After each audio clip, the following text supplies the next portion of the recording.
Assalamualaikum warahmatullahi wabarakatuh. Apa kabar anak-anak hebat, soleh dan solehah? Bertemu kembali kita di pelajaran bahasa Indonesia. Kali ini kita akan membahas tentang teks prosedur. Sebelum ini tadi Ibu sarankan kalian sudah menonton atau menyaksikan sebuah contoh teks prosedur supaya kalian punya gambaran seperti apa teks prosedur itu. Baiklah, dalam materi teks prosedur ini diharapkan setelah kalian belajar ini, kalian dapat mengonstruksi informasi berupa pernyataan-pernyataan umum dan tahapan dalam teks prosedur. Nah, apakah itu teks prosedur? Teks prosedur adalah teks yang berisi cara untuk membuat atau melakukan sesuatu hal dengan langkah demi langkah yang tepat secara berurutan sehingga menghasilkan suatu tujuan yang diinginkan. Biasanya terdapat pada tulisan yang mengandung cara, tips atau tutorial melakukan langkah tertentu. Misalnya, tutorial menggunakan hijab dengan model tertentu, cara memasak pizza tanpa oven, atau cara membuat paspor. Nah, itu semua adalah contoh dari teks prosedur karena dia harus ada langkah-langkah yang berurutan.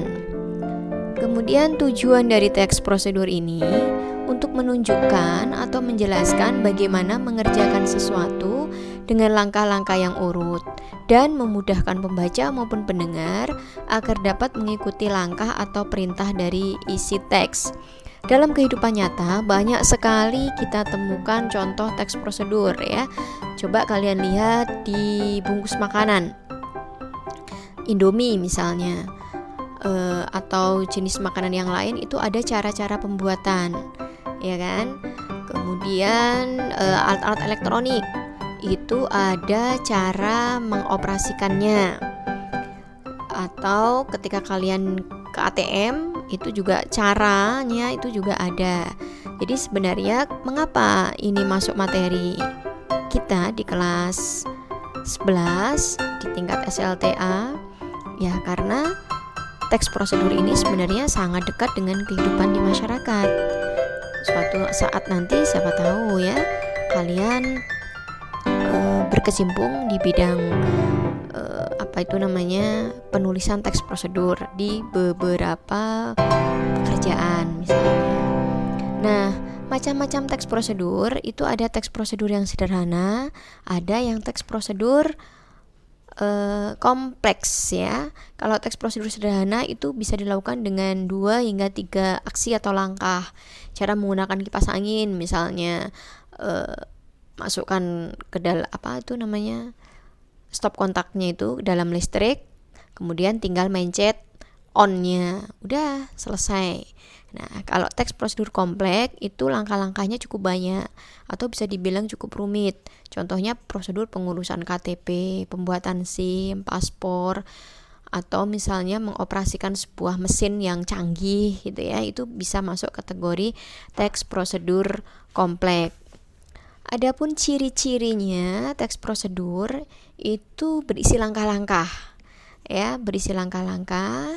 Jadi sistematis, disusun secara informatif dengan tujuan untuk memberi informasi. Makanya biasanya menggunakan kalimat perintah.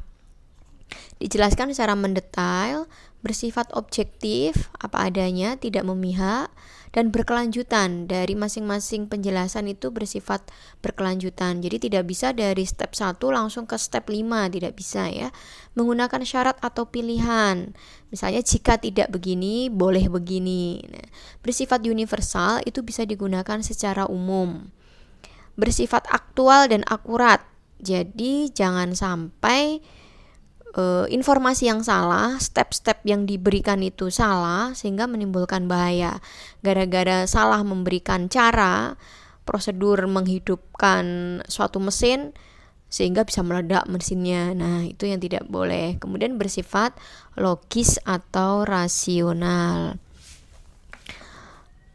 Kemudian strukturnya. Nah, strukturnya ini judul, kalimat pengantar, bahan dan peralatan, tahapan proses ditulis secara berurutan. Sebenarnya ada yang mengatakan juga ada 3, garis besarnya sebenarnya ada 3.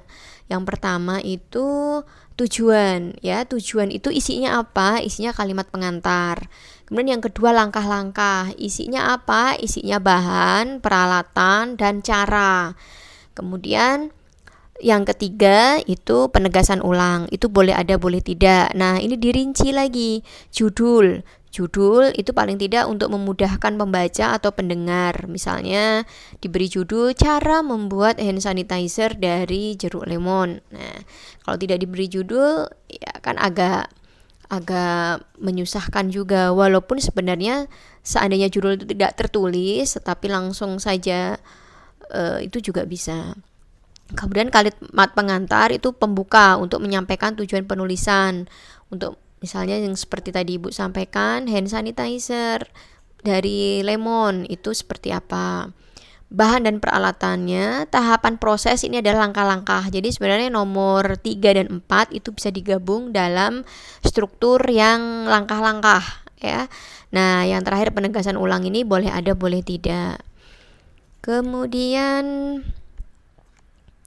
beralih ke ya contohnya tadi sudah ya, contohnya bisa langsung kalian lihat, saksikan tadi. Itu mungkin pembahasan tentang struktur teks prosedur. Jika misalnya masih ada pertanyaan, kalian bisa langsung menghubungi Ibu ya. Sebelum kita akhiri pelajaran kita kali ini, Ibu sematkan sebuah kata mutiara untuk memotivasi kita semua. Kita masing-masing diberikan 24 jam yang sama setiap hari.